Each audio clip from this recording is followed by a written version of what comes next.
Buckeye Union High School News, and we are talking about problems in the shop that cause accidents. Today we have found a student who has been electrocuted while welding, and I'm not totally sure what he did wrong, but we have an eyewitness who saw the whole thing. Kyle, why don't you come join me over here and tell me what you saw and what you heard.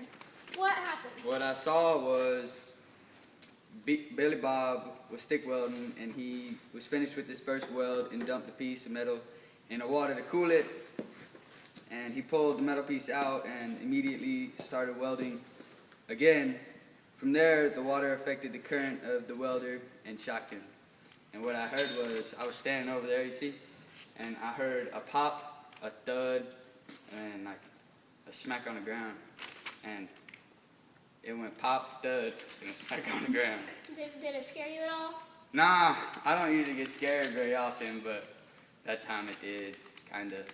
Scared you a bit? Were you afraid for your classmates' life? Yeah, I'm the one who called the cops. You mean the paramedics? Whatever they're called.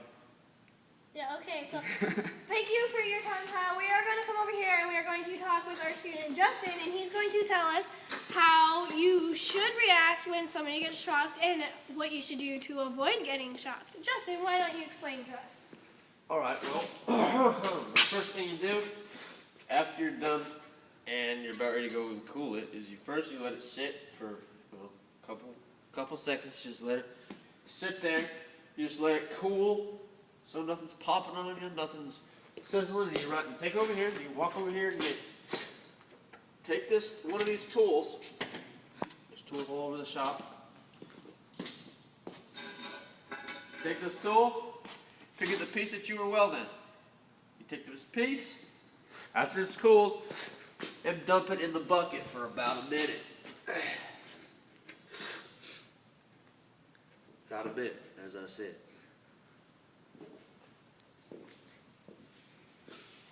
Alright, and then after you let it sit for a while, what happens?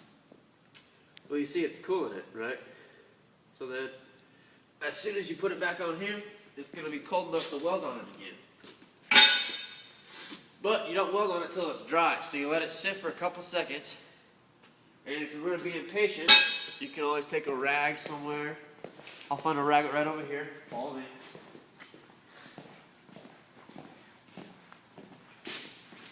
You take this rag right here, okay, and you wipe it off. You got to wipe it completely clean of water. If not, I promise you will get shocked every time. Every single time? Every single time.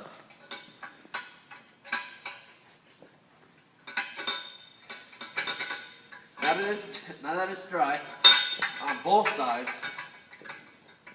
you gotta let your table dry off, you gotta do all that, and you can weld again. Weld on it again, okay?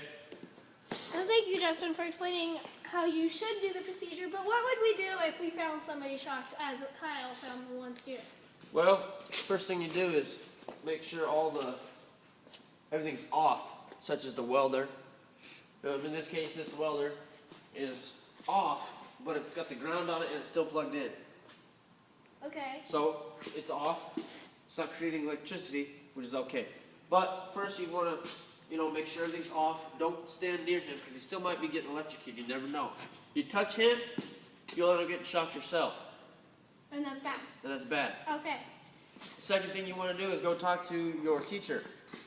Go tell her what's happening. So you run to go get your instructor. Run to go get your instructor, and you have them come out here, check on the person, and have them call the paramedics if needed, which is most likely in this case. So it'll help decrease the chances of another person getting shocked. Okay, well, that is a very good explanation. Thank you, Justin, and that is all for Buckeye Union High School News.